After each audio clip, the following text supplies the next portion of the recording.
उपस्थित आपण सर्व श्रद्धावान उपासक उपासिका, आज मोरे परिवाराने या कार्यक्रमाचा साक्षीदार मला केलं, त्याबद्दल मी त्यांच्याविषयी खूप खूप मंगलमैत्री अर्पण करतो। ते या अर्थाने इतिहास हा लिहिला जातो तेव्हा इतिहास लिहायची जबाबदारी आमची नव्हती किंवा ते हक्क आणि अधिकार आमच्याकडे नव्हते। आता आमच्याकडे इतिहासकार सुद्धा आहेत, बौद्धिक आहेत। म्हणजे या विहाराच्या प्रांगणामध्ये आपण 50 लोक बसून एका ब्राह्मण व्यक्तीला धम्मदीक्षा देतोय, तर हा इतिहास 2023चा हा थेट 2600 वर्षापूर्वी तथागताच्या धम्मदीक्षेसोबत जोडतोय। आणि म्हणून हा महत्त्वपूर्ण कार्यक्रम या ठिकाणी संपन्न होत असताना आपण त्या महत्त्वपूर्ण कार्यक्रमाला सुरुवात करूया। 14 ऑक्टोबर 1956ला धम्मदीक्षेसाठी डॉक्टर बाबासाहेब आंबेडकरांनी दिलेले आधुनिक नियम, त्यालाच आपण 22 प्रतिज्ञा म्हणतो। डॉक्टर बाबासाहेब आंबेडकरांना अपेक्षित असलेला बौद्धमय भारत आणि त्या बौद्धमय भारतामध्ये राहणाऱ्या एका सज्जन, शीलाचं पालन करणाऱ्या, धम्माचा अभ्यास करणाऱ्या खऱ्या बुद्धगामी व्यक्तीच्या अंतःकरणामध्ये किंवा त्याच्या दैनंदिन आचरणामध्ये आपल्याला पाहावयास मिळणारे 22 नियम किंवा 22 त्यानं पालन करायचे नियम, या संदर्भात आपण या 22 प्रतिज्ञेकडे पाहिलं पाहिजे।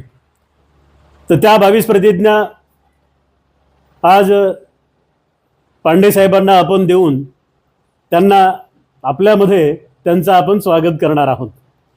मी धम्मदीक्षेच्या अगोदरच मोरे परिवाराला आणि सर्व समाज बांधवांना सांगतोय की आता जबाबदारी आपली वाढलेली आहे। येणाऱ्यांची जबाबदारी वाढलेलीच आहे, पण जे खरंच पहिलेच बौद्ध आहेत त्यांची जबाबदारी आणखी वाढलेली असते। कारण नवीन लोक जेव्हा आमच्यात येतात तेव्हा आम्हाला सूक्ष्म पद्धतीनं योग्य तो सद्धम्म त्यांना शिकवायचा असतो, जेणेकरून त्यांची श्रद्धा विकसित झाली पाहिजे। आणि एकदा श्रद्धा विकसित झालेला मनुष्य पुन्हा माघारी सरत नाही। तर ही जबाबदारी आपल्या सर्वांची आहे।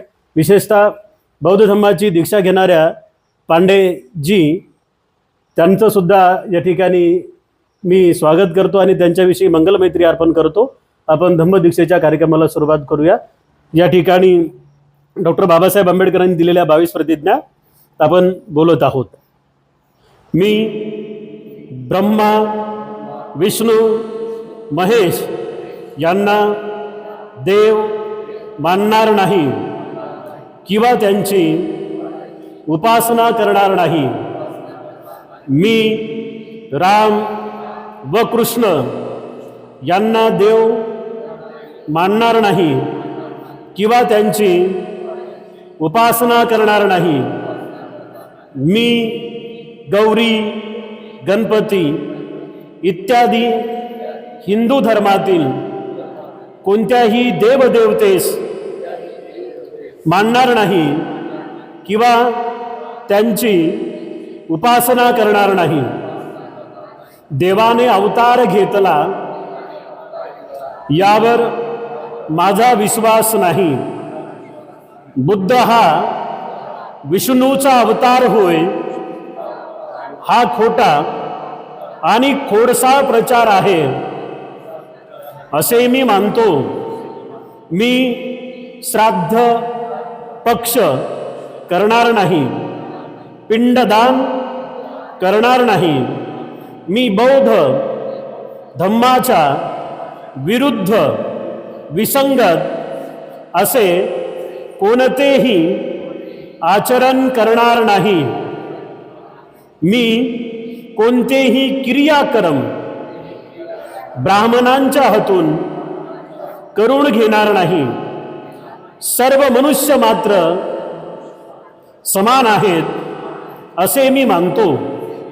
मी समता स्थापन करण्याचा प्रयत्न करीन. मी तथागत बुद्धाने सांगितलेल्या अष्टांग मार्गाचा अवलंब करीन. तथागताने सांगितलेल्या 10 पारमिता मी पाळीन. सर्व प्राणी मात्रावर दया करीन, त्यांचे लालन पालन करीन. मी चोरी करणार नाही. मी व्यभिचार करणार नाही. मी खोटे बोलणार नाही. मी दारू पिणार नाही. ज्ञान म्हणजेच प्रज्ञा, शील, करुणा या बौद्ध धम्माच्या 3 तत्वांची सांगड घालून मी माझे जीवन व्यतीत करीन. माझा जुन्या मनुष्य मात्रांच्या उत्कर्षाला हानिकारक असणाऱ्या व मनुष्य मात्राला असमान व नीच मानणाऱ्या हिंदू धर्माचा त्याग करतो व बुद्ध धम्माचा स्वीकार करतो. तो सद्धम्म आहे अशी माझी खात्री पटलेली आहे. आज माझा नवा जन्म होत आहे असे मी मानतो. इतपर बुद्धांच्या शिकवणुकीप्रमाणे वागेन अशी प्रतिज्ञा करतो. इमं भिक्खं भिक्खु संघस्य दानं देमं पूजेमं द्वितीयंपि तृतीयंपि भंतेजी हम हमारे पुण्य कर्म के लिए आपको भिक्खु संघ को ये चीवर दान देते हैं. इस कर्म से हमें सुख, समाधि एवं प्रज्ञा मिले. साधु साधु साधु. बुद्ध धम्म की राह पर चलते हुए पहले कदम पे हम अपनी ओर से के लिए ये दान देते हैं. साधु साधु साधु.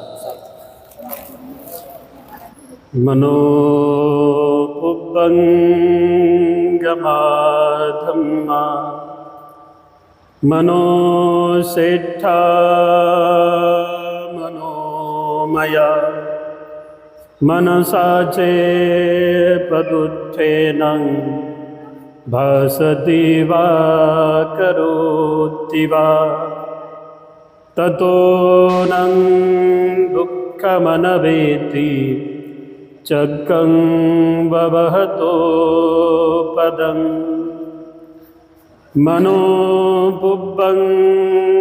मनोपुब्बंगमाधम्मा मनोसेट्ठा मनोमया मनसा पसन्नेन भासति वा करोति वा ततो नं सुखमनवेति छायावनपायनि.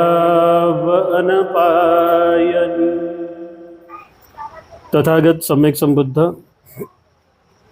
तथागतांचा पवित्र सद्धम्म पूजनीय भिक्खू संघ बोधिसत्व डॉक्टर बाबासाहेब आंबेडकर या सर्व रत्नांना त्रिवार अभिवादन करतो. या सुंदर अशा बुद्धविहाराच्या परिसरात आपण सर्वजण उपस्थित आहोत. एका ऐतिहासिक अनोख्या धम्म सोहळ्यासाठी. तो धम्म सोहळा आपल्या सर्वांच्या उपस्थितीत संपन्न होत आहे. तो म्हणजे धम्म दीक्षेचा धम्म सोहळा. दलित मित्र प्राचार्य CI मोरे प्रतिष्ठान, आपण सर्वजण या प्रतिष्ठानाला खूप चांगल्या पद्धतीने ओळखता. आणि ज्या बुद्धविहारात आपण बसलेले आहोत, परिसरात ज्या बुद्धविहाराचा हा कार्यक्रम संपन्न होतोय तो म्हणजे लुंबिनी बुद्धविहार. या दोन्हीही संस्थांच्या माध्यमातून आजचा हा कार्यक्रम या ठिकाणी आयोजित करण्यात आलेला आहे. समाजसेवक दलित मित्र प्राचार्य CI मोरे सर यांचे पांडेजी हे नात जावई आहेत आणि दोन्ही मोरे बंधूंचे किंवा सर्वच मोरे बंधूंचे ते जावई आहेत. धम्माशी नातं जोडलेला प्रत्येक व्यक्ती हा इतर व्यक्तीला सुद्धा धम्माशी जोडत असतो. या कार्यक्रमातून हे स्पष्टपणे आपल्याला जाणवत आहे. आजचा हा ऐतिहासिक धम्मदीक्षेचा सोहळा यासाठी आपल्या सर्वांना प्रेरणादायी ठरणार आहे. मी गेल्या 12 वर्षाचा संबंध माझा धुळे आणि इतर परिसराशी आहे. तर त्या 12 वर्षात मी असा एकही कार्यक्रम पाहिला नाही. म्हणून मी ऐतिहासिक म्हणतो या गोष्टीला. मिथ्या दृष्टीतून सद्धम्माकडे येणारे फार कमी आहेत आणि ते काम मोरे परिवाराच्या माध्यमातून किंवा त्यांच्या लेकीच्या माध्यमातून किंवा आपल्या सर्वांच्या माध्यमातून होत आहे. ही फार मोठी गोष्ट आहे असं मला वाटते. एकदा तथागत सम्यक संबुद्ध हे श्रावस्तीला असताना, श्रावस्ती म्हणजे त्या काळची धम्मनगरी म्हणून संबोधली जात होती. तथागत सम्यक संबुद्धांच्या धम्म प्रचारासाठी उल्लेखनीय स्थान म्हणून श्रावस्ती आहे हे आपल्या सगळ्यांना माहिती आहे. आणि श्रावस्तीची त्यावेळची लोकसंख्या आहे जवळजवळ 7 कोटी. 7 कोटी लोकसंख्या श्रावस्तीची आहे आणि त्यातले 5 कोटी हे बुद्धाचे उपासक आहेत. तर एवढी मोठी लोकसंख्या तिथे तथागत सम्यक संबुद्धाला जाणणारी होती. मी मुद्दाम मानणारा हा शब्द वापरत नाही, जाणणारी होती. आणि म्हणून तथागत सम्यक संबुद्धाच्या सहवासामध्ये ते वारंवार यायचे. तर तिथला एक प्रसंग आहे. एकदा तथागत सम्यक संबुद्ध अनाथ पिंडकांनी बांधून दिलेल्या जेतवन बुद्ध विहारामध्ये वास्तव्याला असताना बुद्ध विहाराच्या बाजूलाच एक मोठंच्या मोठं तळं होतं जिथे पाणी साचलेलं होतं. त्या तळ्याच्या आजूबाजूला खूप चांगले चांगले सुंदर सुंदर असे फुलं आलेले होते आणि ते फुलांचे दृश्य लोकांना मोहित करणारे होते. त्या फुलांच्या जवळ रोज सकाळी श्रावस्तीच्या 500 महिला सकाळी सकाळी यायच्या आणि ते फुलं हातात घेऊन त्यांच्या मनात जो काही ईश्वर परमात्मा किंवा काही देव वगैरे असेल किंवा जे कोणाला ते मानत असतील त्यांच्या मनामध्ये असलेल्या देवाच्या नावाने म्हणा किंवा ज्या गोष्टीला ते मानत होते त्या गोष्टीला, त्या वस्तूला किंवा त्या व्यक्तीला ते अर्पण करायच्या आणि म्हणायच्या की आम्हाला सुगती मिळो, आम्हाला सुगती मिळो. दैनंदिन यांचं असं रोजचं सुरू होतं. आणि हे सगळं त्यांचं सुरू असताना एकदा तथागत सम्यक संबुद्ध आणि त्यांची भेट झाली. तथागत सम्यक संबुद्धांनी पाहिलं, सकाळी आम्ही बुद्धविहारात जर महिला बोलवायला गेलो तर मोठ्या मुश्किलनं 10-15 महिला येतात. इथं तर कोणी न बोलवता 500 महिला तिथे जाऊ लागल्यात आणि विनाकारण काही कारण नसताना सुद्धा ते कोणाला तरी फुलं अर्पण करू लागल्यात आणि मनातल्या मनात असं म्हणायच्यात की आम्हाला सुगती मिळो, चांगली गती मिळो, आमचे दुःख नष्ट हो, आमचं जीवन सुखी हो, अशा पद्धतीने ते म्हणायच्या ना आपापल्या घरी निघून जायच्या. तथागत सम्यक संबुद्ध तिथे गेले. अशा वेळी गेले की त्यांची येण्याची वेळ, त्या वेळेच्या अगोदर तथागत सम्यक संबुद्ध त्या तलावाच्या बाजूला गेले आणि तिथे एका वृक्षाखाली बसले. ह्या 500 महिला आल्या आणि 500 महिलांनी तथागत सम्यक संबुद्धांना पाहिलं. त्या 500 महिला आल्या आणि फुलं तोडण्याच्या अगोदर त्यांनी पाहिलं तर तथागत सम्यक संबुद्ध एका वृक्षाखाली बसलेले आहेत. त्यांनी तथागत सम्यक संबुद्धाला पाहिल्याबरोबर त्या फार मोहित झाल्यात. त्या साऱ्या जणी तथागत सम्यक संबुद्धाजवळ गेल्या आणि म्हणाल्या की भगवान, आता आम्हाला तुम्ही दीक्षा द्या. बौद्ध धर्मामध्ये 2 दीक्षेचे प्रकार आहेत. एक दीक्षा ही उपासक उपासिकाची आहे आणि दुसरी दीक्षा ही प्रवर्जिताची आहे, ज्याला म्हटलेलं आहे पबज्जा. त्याला प्रवज्जा म्हटलेलं आहे. आणि सफेद वस्त्रधारी ज्या पद्धतीनं संकल्प करतात, इथे दीक्षा घेणे याचा अर्थ संकल्प आहे. याला कर्मकांडाशी अजिबात बौद्धांनी जोडू नये, याला कर्मकांडाशी अजिबात बौद्धांनी जोडू नये. धम्म दीक्षेला संकल्प म्हणून आम्ही बघितलं पाहिजे. जेव्हा त्या 500 महिलांनी तथागत सम्यक संबुद्धांना पाहिलं तेव्हा त्या 500 महिला तथागत सम्यक संबुद्धांना अशा म्हणाल्या की भगवान, आतापर्यंत आम्ही हजारो फुलं न पाहिलेल्या, न आम्हाला भविष्यामध्ये दिसणाऱ्या व्यक्तीला, देवाला, आत्माला, परमेश्वराला वाहिल्या. त्याचा असं वाटतंय तुम्हाला बघितल्यानंतर की ते फुलं सगळे वाहायला गेलेत. ते फुलं जर तुमच्या चरणावरती आले असते तर खरंच आम्हाला सुगती मिळाली असती, असं त्या म्हणाल्या. बरं, ह्या म्हणाल्या कोणत्या आधारावरती? बुद्धांची कुठलीही मूर्ती जर तुम्ही पाहिली तर बुद्धांची ठराविक 32 लक्षणं तुम्हाला प्रत्येक मूर्तीमध्ये दिसतात. तर या साऱ्यांच्या आधारावरती तथागताच्या 32 लक्षणांचं दर्शन झाल्यानंतर त्या महिला म्हणाल्या की भगवान, आम्हाला सुद्धा तुमच्या धम्माची दीक्षा द्या. एक लक्षात घ्या, अतिशय प्रामाणिकपणानं बोलतो आणि आपण सुज्ञ आहात म्हणून सांगतो की प्रत्येक आंबेडकरवादी हा बुद्धिस्ट होऊ शकत नाही, पण 100% प्रत्येक बुद्धिस्ट हा आंबेडकरवादी असतो. इथे सुद्धा आपल्या लक्षात येऊन जाईल की त्यांनी सांगितलं की आता आम्हाला हे काही नको, आम्हाला दीक्षा द्या. तर तेव्हा दीक्षाची प्रथा कशी होती, किंवा ज्याला लोक प्रथा, परंपरा, संस्कृती म्हणतात, आपण सभ्यता म्हणतो, विचारसरणी म्हणतो. तर तेव्हा दीक्षेची विचारसरणी कशी होती? तथागत सम्यक संबुद्धांकडे लोक यायचे आणि लोक आल्यानंतर म्हणायचे की भगवान, मी मरेपर्यंत बुद्धाला अनुसरतो, बुद्धं शरणं गच्छामि. मी मरेपर्यंत बुद्धाला अनुसरतो, मी मरेपर्यंत धम्माला शरण जातो, मी मरेपर्यंत संघाला शरण जातो.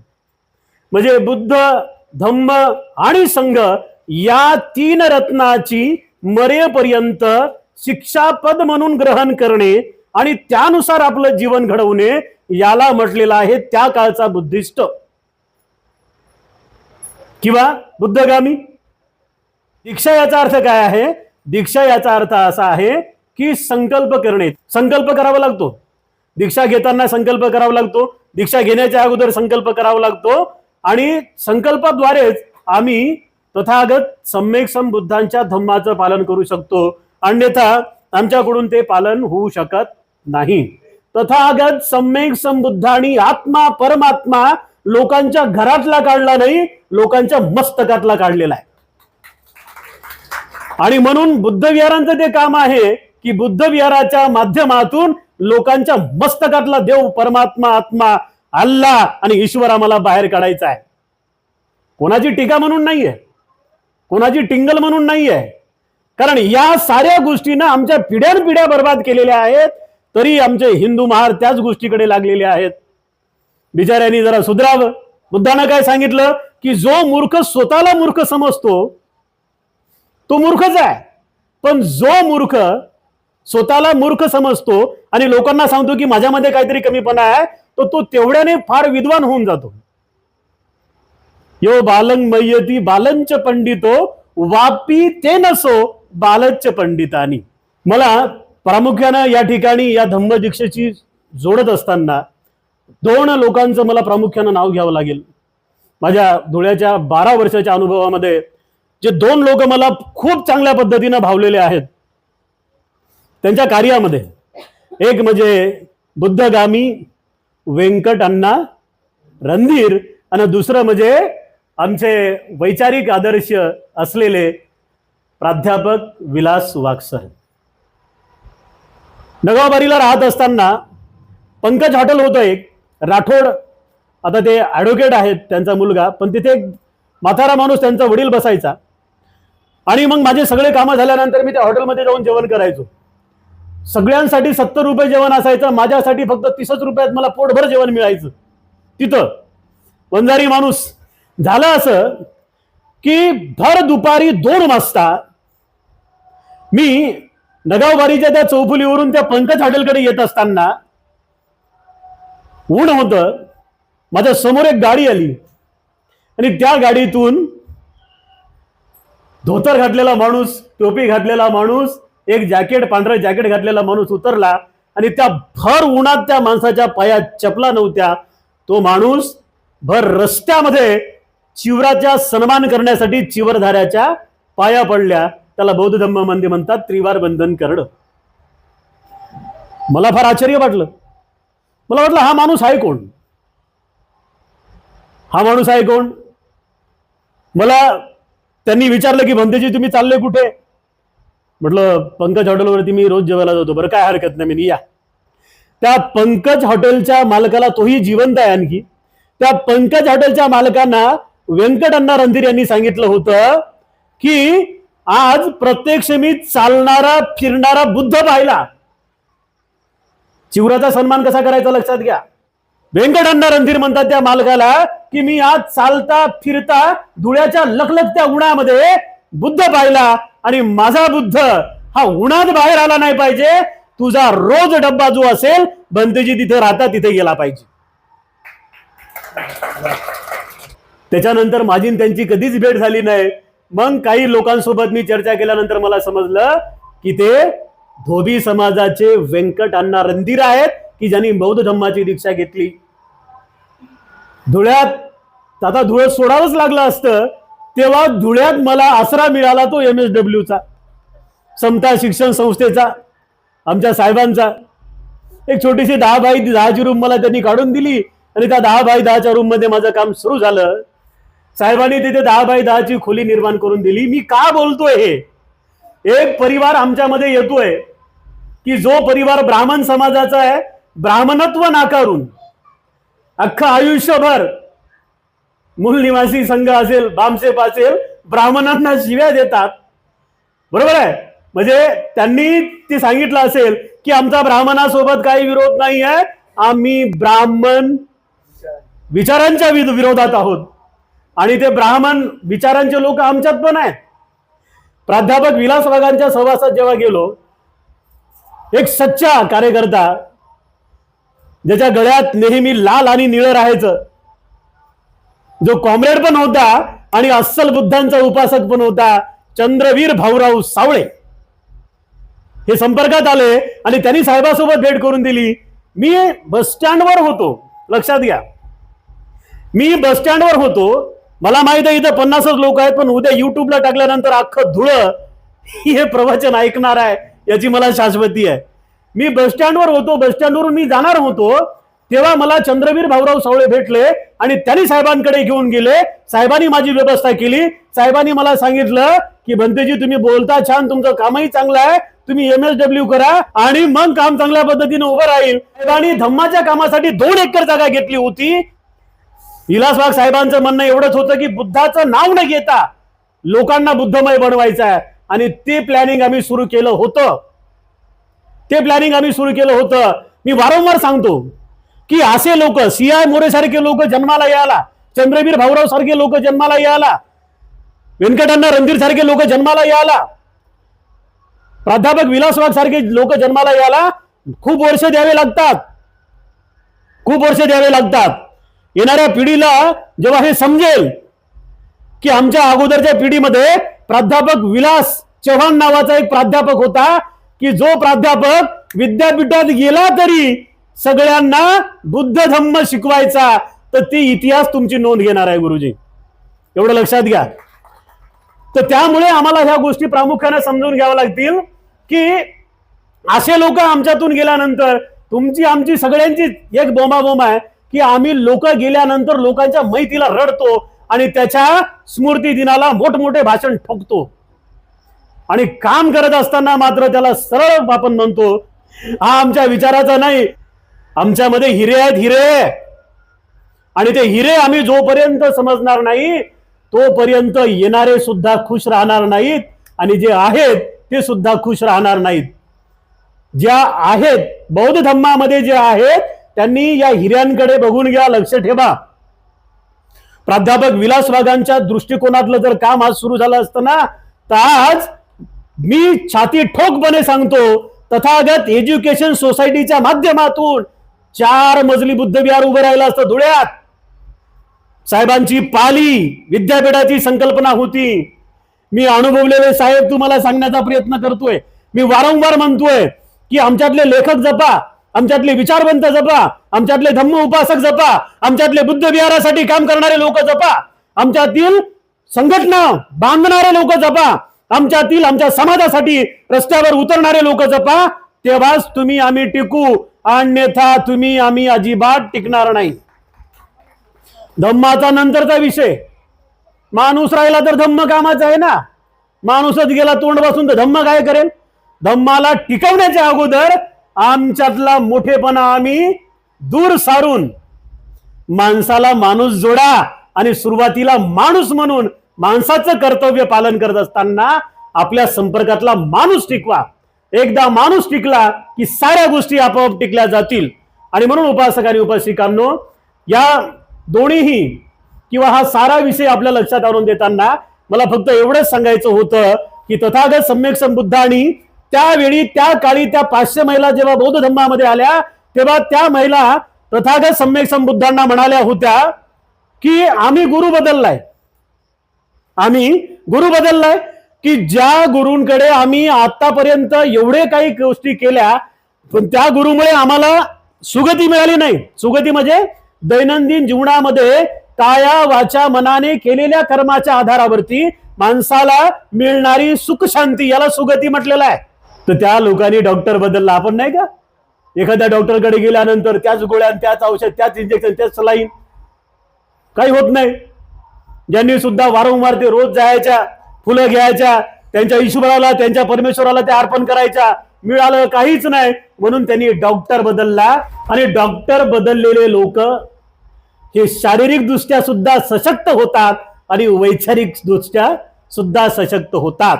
डॉक्टर या अर्थाने की बुद्ध शरीराचं समतोल साधणारा सुद्धा डॉक्टर आहे. बुद्धाने काय सांगितलं? काया वाचा मनानं कुठल्याही पद्धतीचे अकुशल कर्म करू नका. जे लोक अकुशल कर्म करत नाहीत ते तंदुरुस्त राहतात, चांगले राहतात. म्हणजे या अर्थाने बुद्ध शरीराचा डॉक्टर आहे. तथागत सम्यक संबुद्धानं काय सांगितलं की काया वाचा आणि मनानं ज्या पद्धतीनं माणूस अकुशल कर्म करतो याचा अर्थ त्याचं मन मळालेलं आहे. आणि म्हणून या मळलेल्या मनातली घाण बाहेर काढा. लालसा काढा, क्रोध काढा, आसक्ती काढा, मोह काढा, तृष्णा काढा, वैर काढा.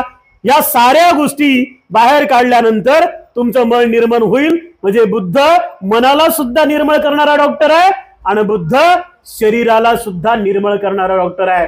पांडेजी, तुम्ही डॉक्टर बदलला, त्यासाठी तुमच्यासाठी खूप खूप शुभेच्छा आणि मंगल मैत्री या ठिकाणी अर्पण करतो. उपासक आणि उपासिकांनो, खूप चांगल्या पद्धतीनं धुळेकरांचे मोठे कामं सुरू आहेत. धुळेकरांच्या कामासाठी मी सगळ्यांना खूप खूप शुभेच्छा देतो. जिथे जिथे बुद्ध विहार निर्माण होत आहेत त्या सर्वांना खूप खूप चांगल्या पद्धतीनं शुभेच्छा देतो. नालंदा, क्या बात आहे सर. गेवळे सर, पवार सर, तुमची सगळी टीम बहुत बढ़िया. मैंने देखा हो, रस्त्यावरती नालंदा अशी चमकत आहे आणि तुमच्या खरंच प्रयत्नाने बुद्ध काळातली ती नालंदा निर्माण होईल. जसं की बुद्ध काळातली लुंबिनी इथं या सगळ्या लोकांनी तयार केली है ना. म्हणजे तर या पद्धतीने हे काम चाललं तर खरंच येणाऱ्या काळात पांडे परिवारांसारखे हजारो परिवार आपण तयार करू. बरोबर आहे. तर आपल्या सगळ्यांसाठी खूप खूप शुभेच्छा देतो. मला बोलवलं, माझा सन्मान केला. मोरे परिवार, मला वाटते वर्षातून त्यांचे 3-4 चिवरा असतात. मला हे जे चिवर आहे ते मोरे परिवारातच आहे माझ्या अंगावर. तर हा खूप दानशूर असलेला परिवार आहे. तर पैसे देतात म्हणून काही कोणाचं नाव मोठं करत नाही आपण. पण खरंच या सगळ्या भावांमध्ये जी काही क्वालिटी आहे, म्हणजे मलाही सांगायला आवडेल की आज ज्या खुर्च्यांवर तुम्ही बसलात ना, हे खुर्च्या यांनीच दिलेल्या आहेत. बरोबर आहे. अशा बऱ्याच गोष्टी आहेत की ते मनातून देतात, मनातून देतात आणि त्या पाठीमागे त्यांचा कुठलाही अर्थ नसतो की आमचं कोणी नाव काढावं, काय करावं. तर अशा पद्धतीनं हा परिवार आहे आणि या परिवाराला सुद्धा सुख संपत्ती आरोग्य मिळो अशा पद्धतीने मी मंगल मैत्रीची भावना या परिवाराविषयी आणि आपल्या सर्वांविषयी व्यक्त करतो. आणि या ठिकाणी मी माझी रजा घेत असताना आपण सर्वजण खूप चांगल्या पद्धतीने ऐकत होता. आपलं एक व्यक्तिगत आणि नैतिक कर्तव्य म्हणून सुद्धा बौद्ध धम्माच्या संदर्भामध्ये आपण खूप चांगल्या पद्धतीनं काम करावं. एका प्रवचनात, एका भाषणात किंवा एका धम्म संस्कारामध्ये अख्खा भारत बौद्धमय होईल याची वाट पाहू नका. आमच्यातलेच 1% आणखी बौद्ध झाले नाहीत. त्यांना 100 करता करता आम्हाला 1000 लुंबिनी बुद्धविहार बांधावे लागतील, 1000 नालंदा निर्माण करावं लागतील, 1000 श्रावस्ती आम्हाला निर्माण कराव्या लागतील किंवा 1000 धम्मदीप आंबेडकर चौकातलं धम्मदीप बुद्धविहार. तर अशा पद्धतीनं हजारो बुद्धविहाराची निर्मिती करावी लागेल आणि ते बुद्धविहार चळवळीचे केंद्र आम्हाला बनवायला लागतील. आपल्या सर्वांसाठी खूप खूप मंगलमैत्री या ठिकाणी व्यक्त करतो. विशेषतः पांडेजी यांच्यासाठी सुद्धा खूप खूप मंगलमैत्री व्यक्त करतो. आणि मी माझी रजा घेत असताना आपल्या सर्वांविषयी खूप खूप मंगलमैत्री, खूप खूप मंगलमैत्री. भवतु शब्द मंगलं. आपल्या सर्वांचं मंगल हो. म्हणा साधू साधू साधू. बुद्धं नमामि, धम्मं नमामि, संघं नमामि.